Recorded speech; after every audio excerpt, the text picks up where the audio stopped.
Avant-dernière épreuve de la saison, c'est à Haines, en Alaska, que 37 des meilleurs riders de la planète Freeride ont été invités pour en découdre. Seul problème, la météo, qui a joué avec les nerfs des organisateurs et des compétiteurs. Et il a fallu aller jusqu'au bout de la waiting period pour que l'épreuve soit enfin disputée.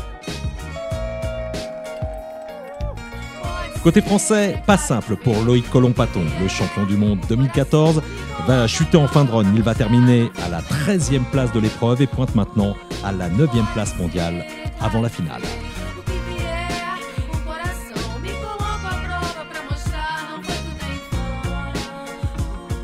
Avec cette contre-performance, Loïc pense déjà à la dernière épreuve de la saison.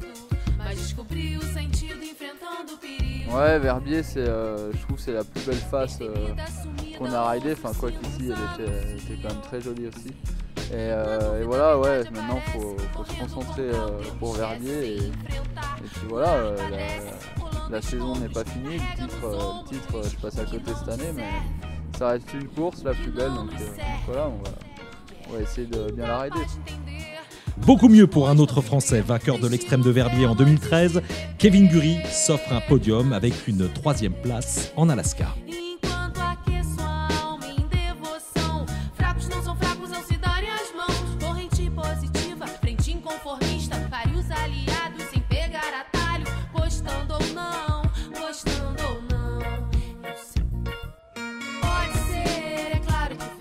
C'est cool, c'est encourageant. De nouveau sur la boxe. Le podium, donc ça faisait longtemps et ça fait du bien. Pour la gagne, il fallait compter sur le jeune américain George Rodney, sa 2e victoire de la saison qui lui permet de conserver sa première place au classement général provisoire devant Jeremy Hetz et Ren Barclay.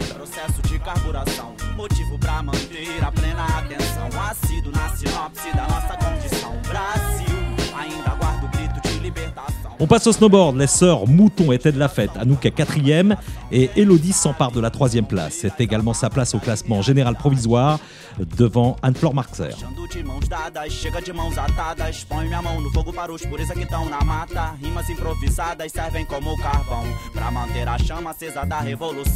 C'est là encore une américaine qui va s'imposer. Shannon Yates empoche ainsi sa 2e victoire cette saison après Chamonix, mais c'est la Suissesse Estelle Ballet qui prend la première place du général.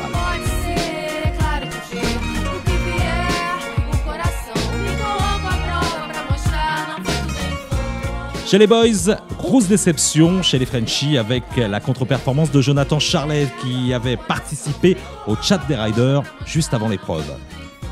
Jonathan, Douds pour les potes, termine 8e de l'épreuve mais surtout passe de la 1re à la 3e place au général. C'est l'américain Sami Lubke, déjà vainqueur à Chamonix, qui remporte cette épreuve prestigieuse à la maison ou presque et qui s'empare de la 1re place du général. Ouais, mon run était bon, j'étais le premier à descendre, la neige était fraîche, il n'y avait pas de traces, c'était super. Ouais, j'ai pris du bon temps, c'était également le meilleur event de l'année, vraiment de loin. Donc forcément, je suis très heureux.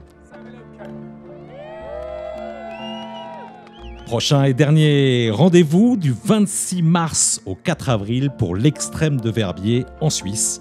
L'épreuve est logiquement prévue le 28 mars. Tu veux de la glisse? Tu veux que ça glisse?